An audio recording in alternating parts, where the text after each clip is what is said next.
আসসালামু আলাইকুম প্রিয় দর্শকবৃন্দ, আমি আরেকটা ভিডিও নিয়ে আপনাদের সাথে হাজির হলাম। আমি সুজন হাসান সরকার। তো আজকে আপনাদেরকে আপডেট আমার কিছু সবজির বাগানটাকে ঘুরে দেখাবো। তো এই হচ্ছে কলা গাছ, তো সবজি কলা মূলত এটাকে কেটে ফেলা হয়েছিল ভেঙে যাওয়ার কারণে। তো ওইখান থেকে বের হয়ে আল্লাহর কি নিয়ামত সুন্দর কলা ধরছে।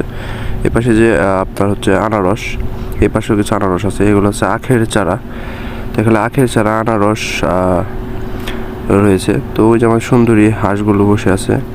আর এখানে আমি এই যে কিছু ড্রাগন ফলের চারা লাগাইছি, এই যে দেখা যাচ্ছে বড় বড়। আর এখানে টমেটোর চারা কিছু লাগাইছি। এখানে হচ্ছে আপনার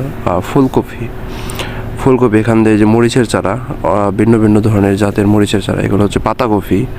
আর এখানে মূলা লাগানো হয়েছে, মূলা শাক লাগানো হয়েছে, ওগুলো আমরা খেয়ে ফেলছি। তো আবার মূলা লাগাই দিছি।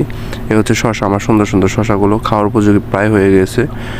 খুব ছোটো ছোটো গাছে খুব সুন্দর শশা ধরছে।